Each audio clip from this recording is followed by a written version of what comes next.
Oui, merci. Donc ce soir, premier acte des 3 moments clés de la politique financière de notre ville, hein, le rapport d'orientation budgétaire, plus près comme ça, ouais, c'est mieux. Le rapport d'orientation budgétaire, le budget et le compte administratif, mais dans des conditions très particulières cette année. Parce que tout simplement, nous ne savons rien. Nous ne savons rien, nous ne savons pas de quoi sera fait demain, encore moins après-demain. Et vous l'avez dit dans vos propos. Alors, vous avez fait un petit rappel chronologique, je vais essayer quand même de le compléter. Il faut bien voir d'où l'on part. On part d'une dissolution surprise, un coup de génie, hein, d'une dissolution surprise en juin de l'Assemblée nationale. Et puis, la gauche, sous la bannière du NFP, remporte ces élections en juillet. Et là, sous couvert de trêve olympique, Emmanuel Macron refuse le résultat des urnes.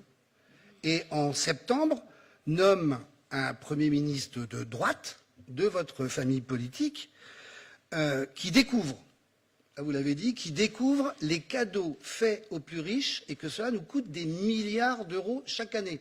Il ne faut pas oublier qu'entre 2017 et 2024, donc en 7 ans, les 500 premières fortunes de France ont vu leur capital doubler. C'est passé de 600 milliards d'euros à 1200 milliards.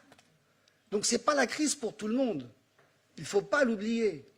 Ce nouveau gouvernement de droite, dont vous faites partie, propose alors un budget, mais avec les vieux poncifs de votre famille politique, à savoir réduction des dépenses et surtout pas augmentation des recettes. Une juste censure s'ensuit, et maintenant, en janvier 2025, un nouveau gouvernement de droite, auquel vous participez, vous, la droite LR, qui de nouveau tente de faire passer un budget refusant de faire payer les plus riches. Alors combien de temps ça va durer? C'est bien pour ça que ce soir, un rapport d'orientation budgétaire, et vous avez annoncé beaucoup de bonnes nouvelles au début. On va reprendre peut-être un mot cher à Mao Tse-tung, qui disait « vous nous présentez un avenir radieux ». Je pense que cet avenir radieux va durer que le temps de ce rapport d'orientation budgétaire. Les documents sur lesquels nous nous appuyons cette année pèsent 30 pages, ou alors c'est la moyenne que vous faites entre 22 et 30 pages, mais que c'est l'occasion quand même aussi pour nous, et notre groupe en entier, et je suis sûr que d'autres élus, pour remercier la qualité technique, le travail des services, qui encore une fois prouve la grande compétence de nos agents territoriaux. Mais notre groupe de gauche socialiste et écologiste s'attachera une nouvelle fois à pointer non seulement les insuffisances, mais aussi les approximations et la mauvaise foi. Par exemple, vous devez nous présenter vos objectifs sur les évolutions des dépenses réelles de fonctionnement. Or, rien sur les prévisions d'évolution du chapitre 011, charges à caractère général, pas plus que le chapitre 65, autres charges de gestion courante, où se trouvent les subventions, notamment celles du CCAS, enjeu majeur pour notre ville, car nous devons être un bouclier social pour les plus fragiles d'entre nous, et là, c'est une faute politique. En plus de faute politique, vous commettez une faute juridique, et je vous l'avais déjà signalé l'année dernière, puisque votre rapport d'orientation budgétaire ne comprend pas les éléments obligatoires qu'il doit contenir. Il doit par exemple contenir, je cite, des informations relatives à la structure de la gestion de l'encours de la dette contractée et les perspectives pour le projet de budget. Elle présente notamment le profil de l'encours de la dette.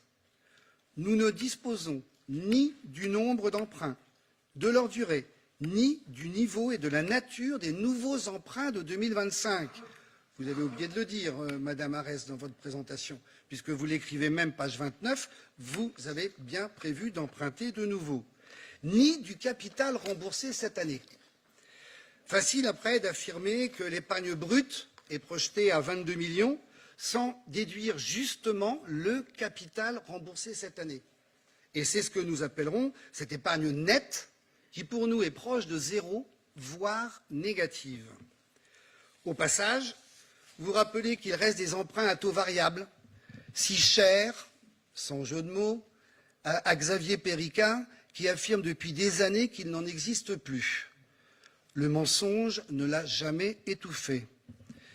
Nous devons nous contenter de quelques affirmations martiales sur la sécurisation de la dette, sur un tableau de désendettement étonnant et un objectif d'encours de dette en fin d'année de 357 millions.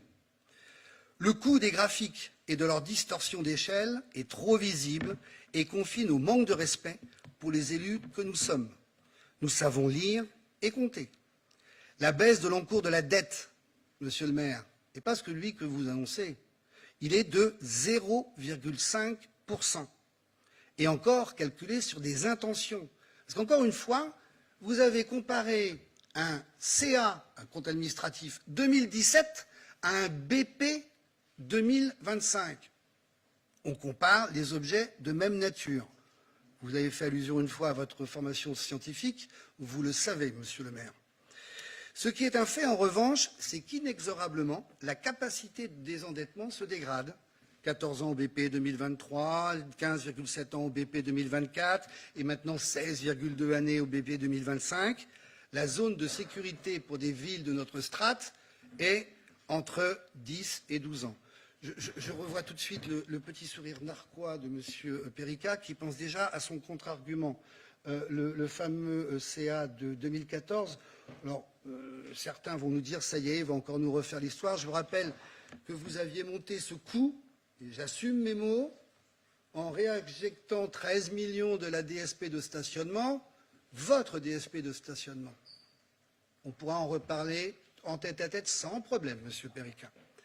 Et vous nous refaites le coup déjà utilisé l'année dernière. Alors ça, c'est extraordinaire. S'il n'y avait pas eu l'inflation, alors la situation eût été meilleure. Vous le réécrivez plusieurs fois. Donc, cela relève de l'argument de comptoir.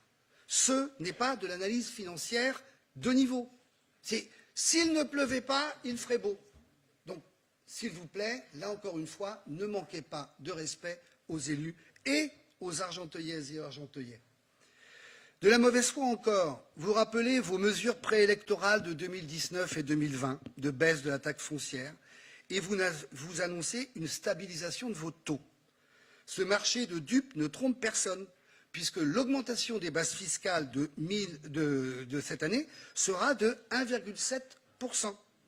Il est donc facile de jouer les vertueux quand d'autres ont pris les mauvaises décisions, mais qui vous rapportent, comme vous l'aviez fait au département en son temps, en augmentant la part départementale de la taxe foncière de plus de 80% en 5 ans.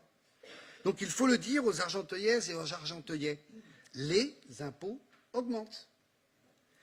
Un mot sur les charges de personnel. Vous avez fait un petit chapitre tout à l'heure.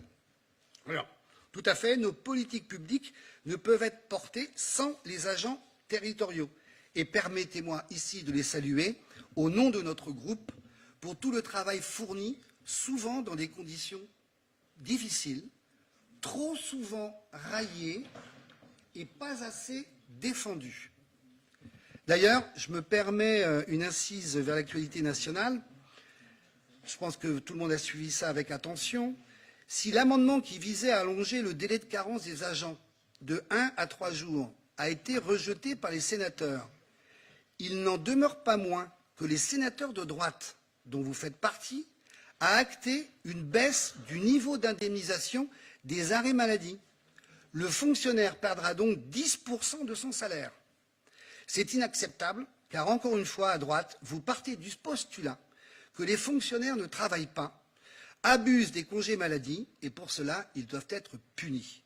Ce n'est pas notre conception, car il serait plus judicieux de s'interroger sur les raisons de ces congés maladie, quels objectifs partagés, quelles conditions de travail, quels moyens mis à disposition. Encore une fois, sans fonctionnaires territoriaux, pas de politique publique. En revenant à vos tableaux, une question un peu plus technique. Alors, vous actez une augmentation de 5 millions au chapitre 012 et annoncez en même temps une baisse de 100 ETP, par des départs en retraite d'ailleurs pour invalidité notamment, ce qu'on peut comprendre, hein, soit environ 100 ETP en moins, ça fait à peu près 4 millions. Donc 5 plus 4, ça fait 9. Mais à cela, nous retirons le GVT, vous en avez parlé, les hausses de cotisations retraite, spécifiques aux collectivités locales. Et donc, ça fait, les chiffres que vous avez annoncés, ça fait 3,3 millions. Donc, là, le compte n'y est pas. Il y a 5,7 millions dont nous ne retrouvons pas la trace. Donc, merci de nous éclairer là-dessus. Vos politiques publiques sont résumées dans des tableaux, comme les années précédentes, avec des fourchettes. Ça a été précisé par M. Morin. On y trouve un peu de tout, sous quelques chapitres sur lesquels nous reviendrons lors de l'acte 2 de votre stratégie financière, à savoir le budget.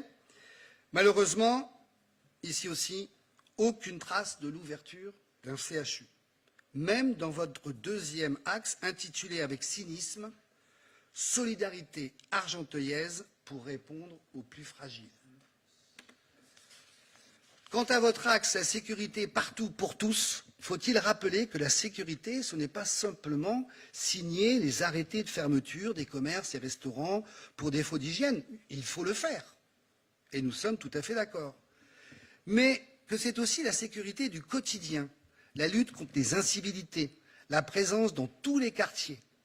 Jamais le sentiment d'insécurité n'a été aussi prégnant chez les Argenteuillaises et les Argenteuillais, en particulier les usagers de la gare du centre.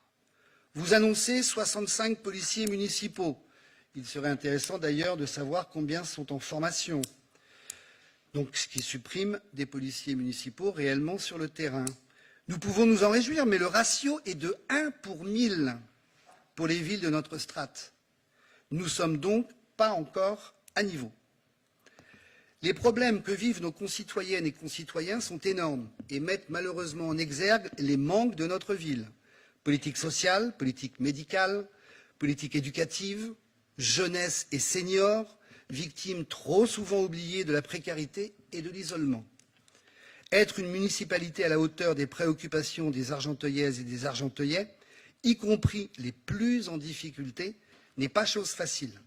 Là est toute la différence entre une politique de droite, moins sociale, moins humaine, que le maire et son équipe incarnent, et une politique de gauche, écologique et sociale, en phase avec la réalité et les besoins du territoire. Nous aurons une nouvelle fois l'occasion de vous le redire haut et fort lors des 2 prochains actes de votre stratégie financière que définitivement nous ne validons pas. Je vous remercie.